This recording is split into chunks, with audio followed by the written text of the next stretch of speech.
This channel does not promote any violent, harmful, or illegal activities. All content provided by this channel is meant for an educational purpose only. মানে কুণাল ঘোষ পরিষ্কার করে দিলেন যে এটা কোনো না কোনোভাবে ওই আরজি করের সঙ্গে জুড়ে দেওয়ার একটা চেষ্টা হচ্ছে। তিনি সেটাকে অপচেষ্টা বললেন।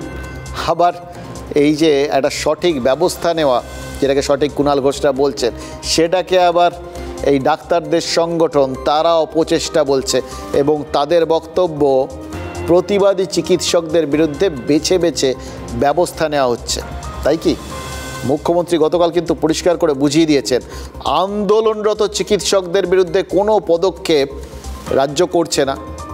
তাহলে তো নিশ্চয়ই এই চিকিৎসকদের বিরুদ্ধে ওই আন্দোলনের জন্য ব্যবস্থা নেওয়া হয়। তাহলে কয়েকটা প্রশ্ন যে কেউ তুলতে পারেন জানেন তো। এক, জেনে শুনে এই রকম সময়ে যে এইরকম কাণ্ডটা হলো, টাইমিংটা একটু গোলমাল হয়ে গেল নাকি? মানে এই টাইমিংটা যদি ঠিক থাকতো, অন্য সময় হতো, তাহলে তো এত বিতর্ক হতো না। কিন্তু ঠিক এই সময় এই কাণ্ডটা করে এই সিদ্ধান্তগুলো নিয়ে মুখ্যমন্ত্রীকেই কি একটু অস্বস্তিতে ফেলে দেওয়া হলো না? কারণ একটা ইদানিংকালে প্রচুর ব্যাখ্যা নিয়ে গণ্ডগোল হচ্ছে জানেন তো। মুখ্যমন্ত্রীকে নিজেকে বলে তারপর তার ব্যাখ্যা শুদ্ধ দিয়ে দিতে হচ্ছে, কারণ লোকে ভুল মানে করছে। এক্ষেত্রেও তো মুখ্যমন্ত্রী বললেন একরকম, তারপরে এমন একটা কাণ্ড ঘটলো, সেটার আবার অপব্যাখ্যা হতে পারে। এটা কি লোকজন ভাবছে ঠাবছে না? মুখ্যমন্ত্রী তো দলনেত্রী, তার সম্মান, তার কথা, এই তাকে অপ্রস্তুতে ফেলে দেওয়ার চেষ্টা নিশ্চয়ই কাউকে করা উচিত না, তাই না? দুই, মুখ্যমন্ত্রী পরিষ্কার করে বুঝিয়ে দেওয়ার পরেও এই আন্দোলনরত চিকিৎসকদের কি টার্গেটটা একবারই করা হচ্ছে না? এসএসকেএম হাসপাতালে আন্দোলনকারী চিকিৎসকরা বলছেন তাদের আন্দোলন তুলে নেওয়ার জন্য নাকি চাপ দেওয়া হচ্ছে। চাপ কে দিচ্ছেন? এসএসকেএমের আন্দোলনকারীদের অভিযোগ, হাউস স্টাফ রঞ্জিত সাহা নাকি তাদের হুমকি দিচ্ছেন। রঞ্জিত সাহার বিরুদ্ধে এসএসকেএমের ডিরেক্টরের কাছে আন্দোলনকারীরা অভিযোগও জানিয়েছেন।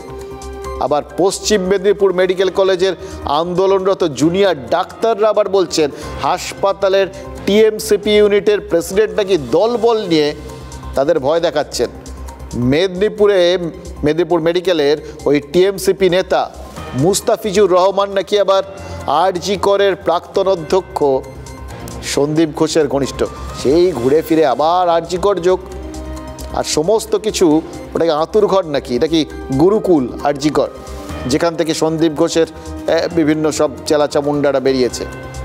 তাহলে কি আরজি করের ঘটনায় সন্দীপ ঘোষের চাপ কমাতেই আন্দোলন তুলে নিতে চাইছেন বা তুলে দিতে চাইছেন টিএমসিপি নেতা মুস্তাফিজুর?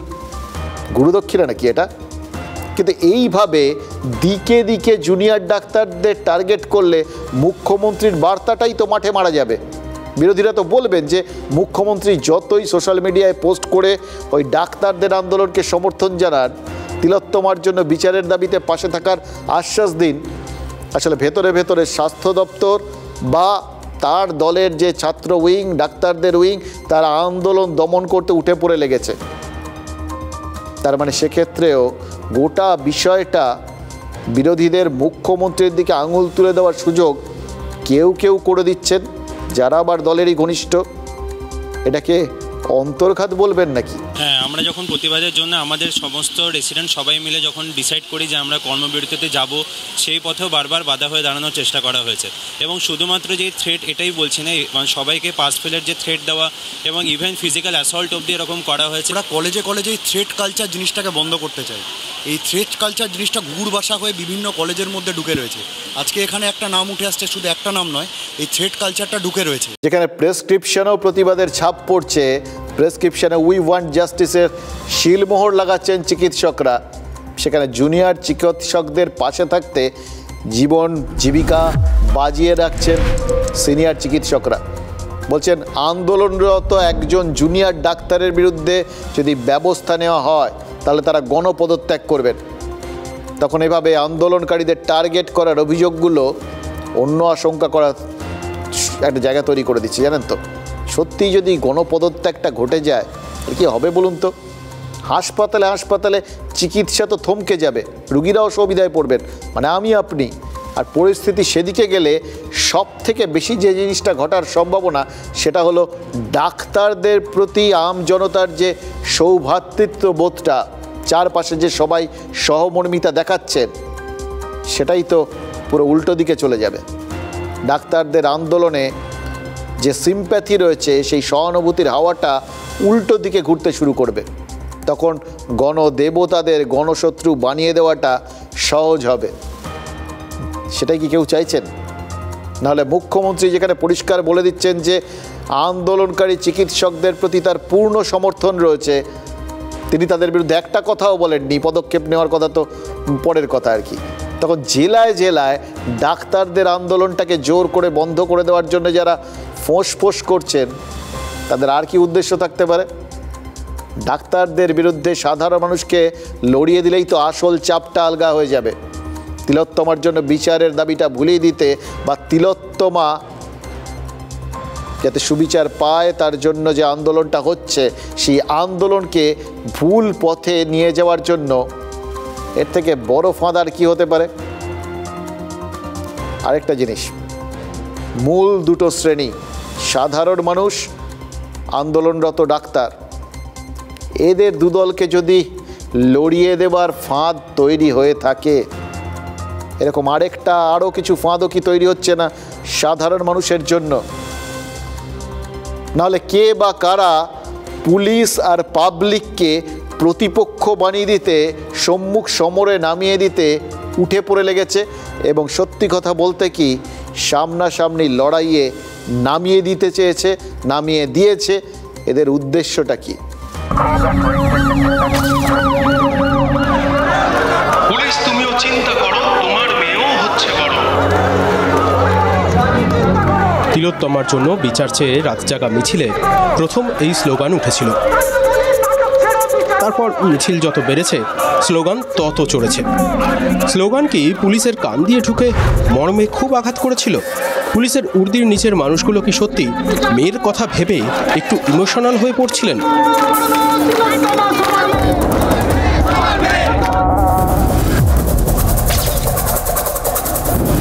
তাই কি বাহিনীর মনোবল চাঙ্গা করতে মিছিলের স্লোগানের পাল্টা স্লোগান তৈরি করতে হলো?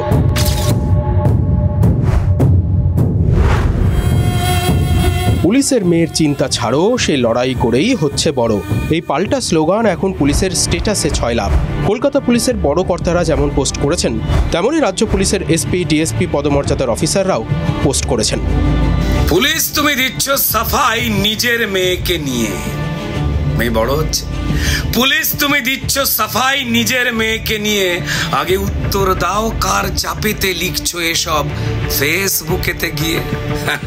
হ্যাঁ, তোমার মেয়ে হচ্ছে বড়, তোমার কাণ্ড দেখে করছো আড়াল সব ক্রিমিনাল, তোমার মেয়েও নজর রাখে। যখন ঠুকছো স্যালুট চোর নেতাকে, তোমার মেয়ের চোখে ঘৃণা, এভাবে সে তার বাবাকে দেখতেই চাইছে না। পুলিশ তোমার মেয়েও জানে আরজি করের কাণ্ড, প্রমাণ লোপাট করতে কারা করলো লন্ড ভন্ড। একটা মেয়ে লাশ হয়েছে, পুলিশ তোমার মেয়েও জানে। অনেক কথা বলতে চায় সে তার পুলিশ বাবার কানে কানে, কিন্তু বাবা উর্দি খুলেও সেই পুলিশ সেজেই আছে। মেয়ের প্রশ্নের উত্তর নেই তার পুলিশ বাবার কাছে।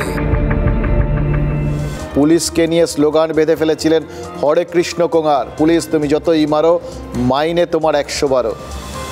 হরে কৃষ্ণ কোঙারের এই স্লোগান এখনকার ভাষায় সারা রাজ্যে ভাইরাল হয়ে যায়।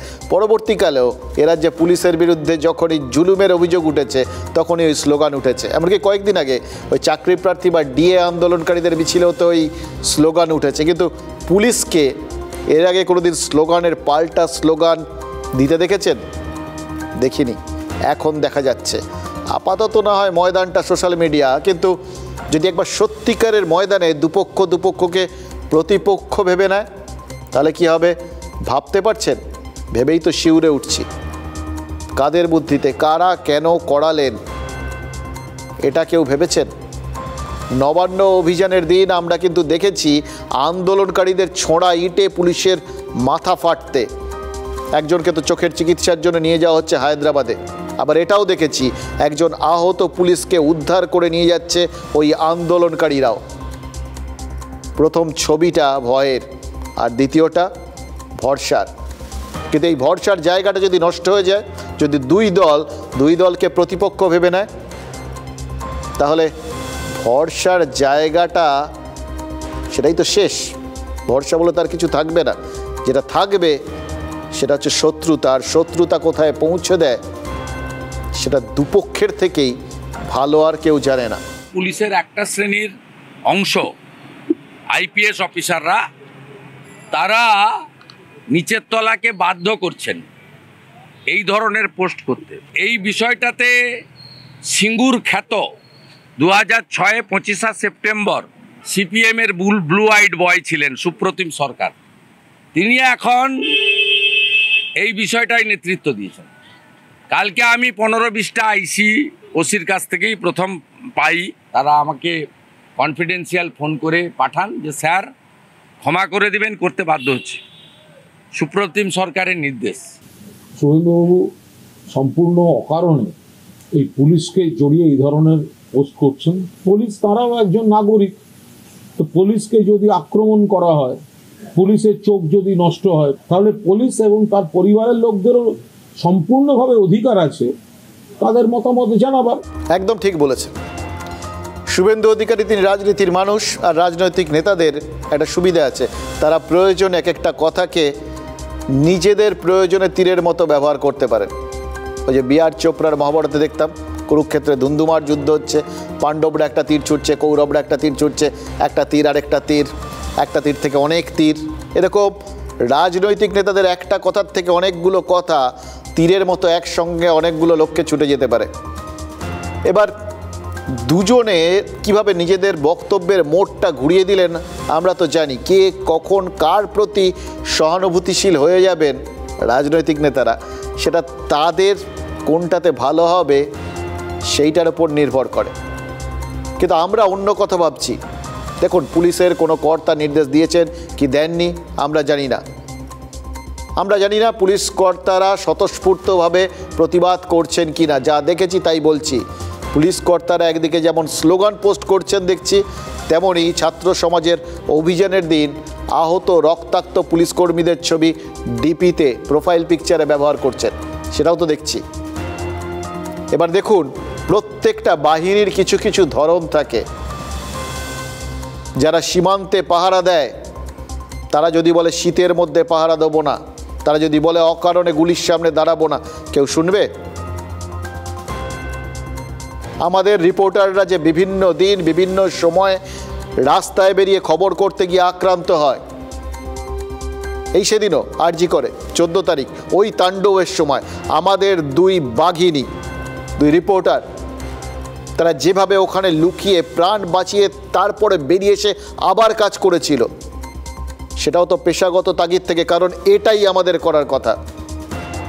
ভয় পাওয়াটার অধিকার আছে সাধারণ মানুষ হিসেবে, কিন্তু কাজের ঝুঁকিটা সেটা তো পেশাগত ঝুঁকি। পুলিশেরও সেটা আছে। পুলিশের মতো একটা বাহিনী যার মনোবলটা সব থেকে বড় কথা, যার শৃঙ্খলাটা সব থেকে বড় কথা, যাদের মাথা উঁচু করে দৃঢ়ভাবে এগিয়ে যাওয়ার কথা, সেখানে ওপর থেকে নিচু তলার কর্মীদের ডিপি যদি থাকে ওই রকম রক্তাক্ত চেহারার একজন মানুষ, তাহলে তো তার দুটো রিয়াকশান হতে পারে।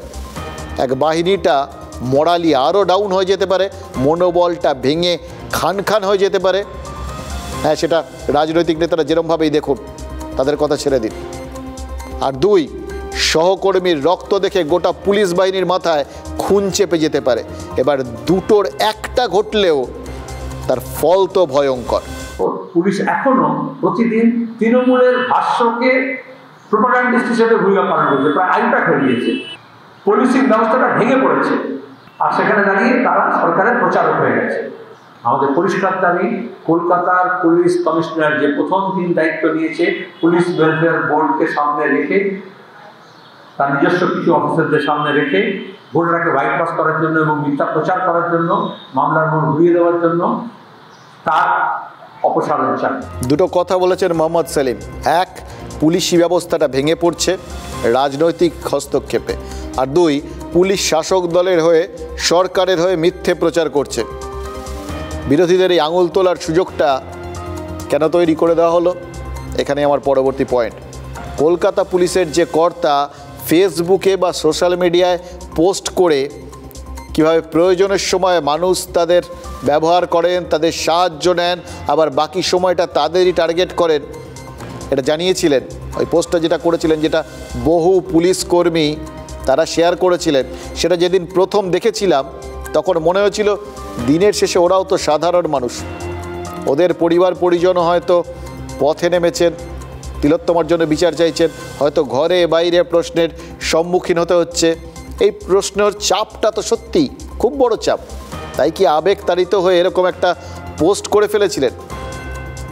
কিন্তু সবাই মিলে যখন শেয়ার করতে শুরু করলেন এবং তারপর পর যখন আমি দেখলাম যে একটা ধারাবাহিক একটা কনসার্টেড ব্যাপার হচ্ছে, সব পুলিশকর্মী তারা ওই পরে রক্তাক্ত ছবিগুলো তারা নিচ্ছেন, এই বিভিন্ন স্লোগান পোস্ট করছেন, তখন পুরো পোস্টটা আরেকবার ভালো করে পড়লাম। দেখলাম যে কাজগুলো তারা সাধারণ মানুষের অনুরোধে করে দেন বলে জানিয়েছেন, তার মধ্যে অনেকগুলোই তো ঠিক আইন মেনে নয়, বেআইনি অথবা অন্য কোনো সাধারণ মানুষের সাহায্য নিয়ে করা কাজ। ফলে গোটা বিষয়টা যদি এমন একটা লেনদেনের সম্পর্ক হয়ে যায়, মানুষ, সাধারণ মানুষ আর পুলিশ, তাদের দুজনের মধ্যে, এদের দুজনের মধ্যে একটা ভয় এবং ভক্তির সম্পর্ক থাকা দরকার আমাদের সমাজটা ঠিকঠাকভাবে শৃঙ্খলাবদ্ধ থাকার জন্য। তার বদলে যদি লেনাদেনার সম্পর্ক হয়ে যায় তাহলে তো খুব মুশকিল। আর এটা যদি সবাই শেয়ার করতে শুরু করেন তাহলে তো আরও মুশকিল, কারণ এটা তো প্রকাশ্যে বিজ্ঞাপন দিয়ে দেওয়া হচ্ছে। যে স্লোগানগুলো আজকে পুলিশ কর্তারা শেয়ার করেছেন তার মধ্যে অনেকেই হয়তো পুরোটা না দেখে শেয়ার করেছেন বলে আমার ধারণা। কোথাও গিয়ে তোমার ছেলেও হচ্ছে বড়, এটার মধ্যে কোথাও কি একটা কোনো রকম বার্তা রয়েছে? ভাবার বিষয়। মানে যে ভাষায় কথা বললে গোটা বিষয়টা একটা ঠিকঠাক জায়গায় গিয়ে পৌঁছতে পারে, যেখানে মানুষ ভরসা রাখতে পারে পুলিশের কাছ থেকেই তারা ভরসা পাবে, সুবিচার পাবে, তাহলেই তো সব কিছু সুস্থ থাকে, ঠিকঠাক থাকে। কিন্তু তার মধ্যেই আমরা ওরাটা পুলিশ আর সাধারণ মানুষের মধ্যে কে করে দিচ্ছে? কেউ কি চাইছে? তাহলে এটা হচ্ছে সাধারণ মানুষের জন্য এবং পুলিশের জন্য দ্বিতীয় ফাঁদ। ওখানে যদি সাধারণ মানুষের সাথে ওই ডাক্তারদের গণ্ডগোল লেগে যায়, এখানে যদি পুলিশের সাথে পাবলিকের গণ্ডগোল লেগে যায়, তাহলে তো যে একটা অব্যবস্থার চরম অনাসৃষ্টির একটা পরিবেশের সৃষ্টি হবে, তাতে কোথাও গিয়ে তিলোত্তমার সুবিচারের দাবিটাই তো পেছনে চলে যাবে। কেউ কি আড়ালে থেকে সেটাই চাইছেন, সেই দিনটার অপেক্ষাতেই রয়েছে।